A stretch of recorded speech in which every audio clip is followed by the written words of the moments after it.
La pièce de l'opéra original intitulée Le chant de la montagne et le chant de l'eau, créée par la troupe de chant et de danse de Wuhan et l'orchestre philharmonique de Wuhan, a été jouée les 12 et 13 avril dernier au Grand Théâtre national de Chine à Beijing.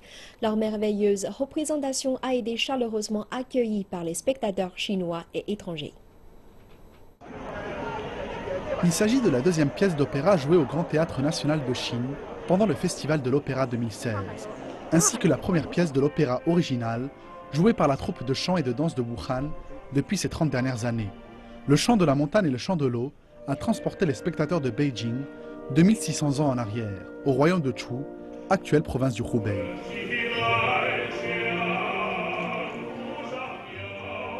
Boya, un grand joueur mélancolique de Guqin, joua un jour le chant de la montagne et le chant de l'eau au bord de la rivière Han. Zhong Ziqi, un bûcheron passant par hasard, fut le seul à comprendre l'âme et la connotation de sa musique. Les deux hommes se lièrent alors d'une amitié profonde. L'année suivante, Boya y revient pour revoir Ziqi, mais le décès de son ami l'attrista profondément, tant et si bien qu'il ne joua plus jamais de Guqin.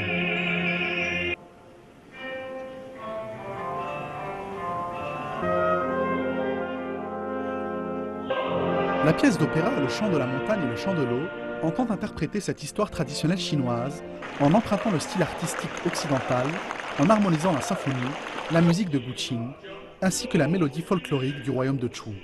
Les décors de scène grandioses, associés aux costumes et aux accessoires d'une grande finesse, ont réussi à faire réapparaître le style unique de la période historique des printemps et automnes.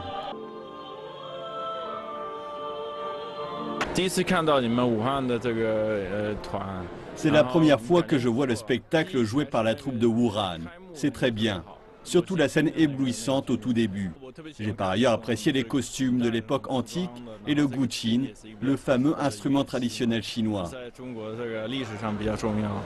viens de rentrer de France hier à Beijing.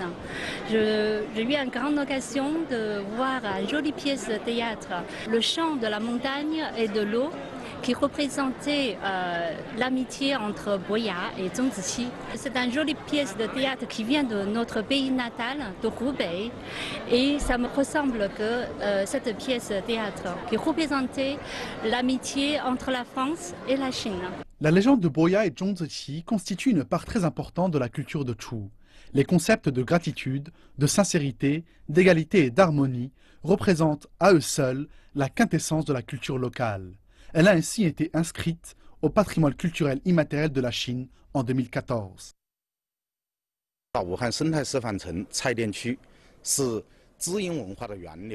Le district de Zhaidian, actuelle cité économique franco-chinoise de Wuhan, est le pays natal de la légende de Boya et Ziqi. Il s'agit également de l'un des lieux d'origine de la culture de Chu.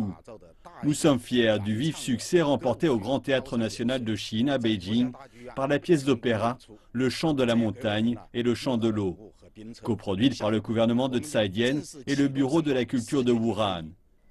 Les prochaines étapes à venir concerneront la préparation du dossier de demande d'inscription de cette légende sur la liste du patrimoine mondial, afin de renforcer notre influence culturelle et le développement de la cité économique à un plus haut niveau et sur une plus grande échelle.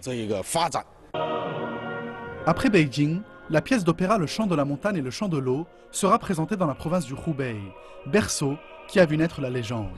Deux versions, avec et sans orchestre, seront présentées afin de s'adapter aux différentes conditions des théâtres de la région.